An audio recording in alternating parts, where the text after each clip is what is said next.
Come with me on a journey of exploration into Matthew chapter 23. I'm not going to read the chapter on this video, but I will summarize it in a moment. If you've got a few minutes, you might have to pause the video, not quite yet, and read it for yourself in your favourite Bible.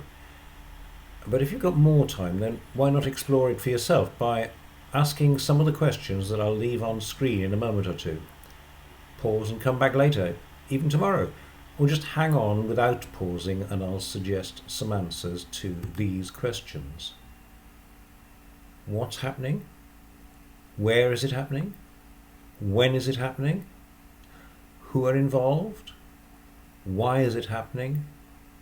And why is it recorded for us to read?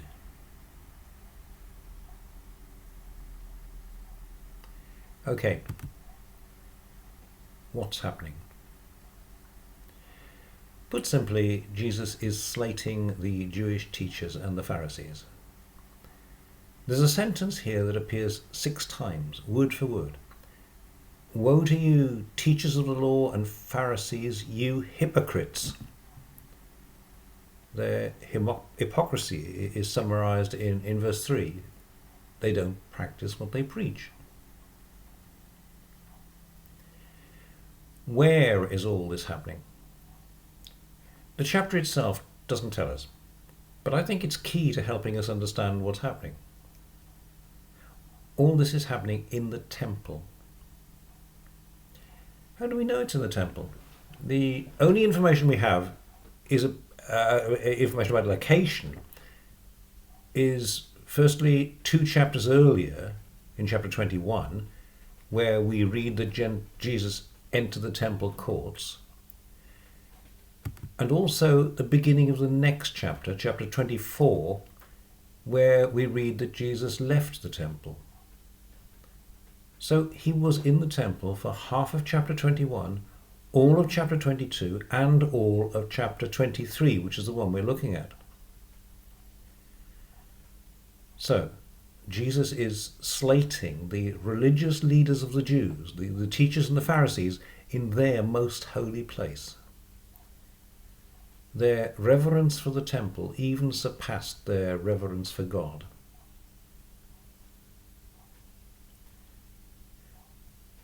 When is this happening? In the first part of chapter 21, we read of the events of Palm Sunday, when Jesus entered Jerusalem on a donkey to the acclaim of crowds. Palm Sunday is, of course, a week before Easter Sunday and 5 days before Good Friday, and that's when Jesus was crucified. As we know, the death and resurrection of Jesus took place at the time of the Jewish Passover. When it happened helps us to understand who were involved. At the very beginning of chapter 23, we read that Jesus addressed the crowds and his disciples. We've got a fair idea about the disciples, though there could well have been more than 12 of them on this occasion. But who were the crowds? Where were they from? These were no ordinary crowds. These were people who'd come from all over Judea and Galilee, and even some who travelled by sea, all coming to Jerusalem for the Passover festival. How many? At least several 100,000 came for the Passover, though they couldn't all have crowded round Jesus at the same time. But there probably was a pretty big crowd round him, for the temple was the focal point of Passover worship. Who else was there? We can't be absolutely sure about this, but it's extremely likely that some of the religious leaders were also there. The teachers and the Pharisees. After all, the temple was their place, and the Pharisees were certainly around Jesus at the end of the previous chapter. So Jesus was slating the religious leaders in their own place, almost certainly while they were there, and addressing a crowd of ordinary Jews, probably a large crowd, who'd come from all over the place. Why? Why did Jesus say what he did? This is a much trickier question. What, where, when and who deserve factual answers. Preferably the sort of answers we could all agree on, even if you haven't agreed with all I've said so far. But we might easily reach different conclusions about why Jesus said what he did. And they wouldn't necessarily rule each other out. This especially is where we ought to ask the Lord to show us what he wants us to understand. What I see in it is Jesus using the opportunity of such a large and diverse crowd to tell them that the old order is coming to an end. They can't trust the custodians of the old order anyway. The teachers are all hypocrites, and so are the Pharisees. They want to be revered, even more than they want the temple to be revered. But they're worthless. Here, in front of the crowd, was someone even greater than the temple. He was the one who was to be revered. Those who got the message would carry it back to whatever distant part they came from.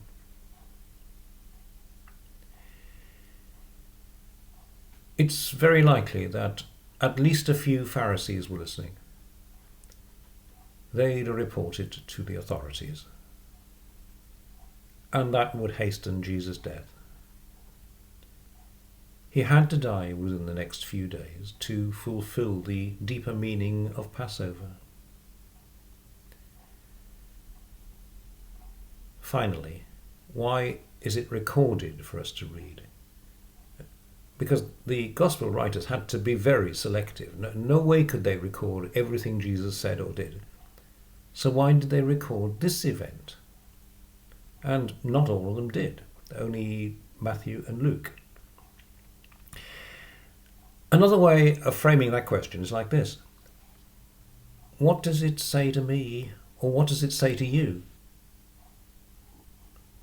It might well have some very different messages for each of us, so I'm not going to say what it means to me. Instead, I leave it to you. What's the message for you for this week in today's world, or for you sometime in the future? Or what is the message for the church more generally? I leave it with you.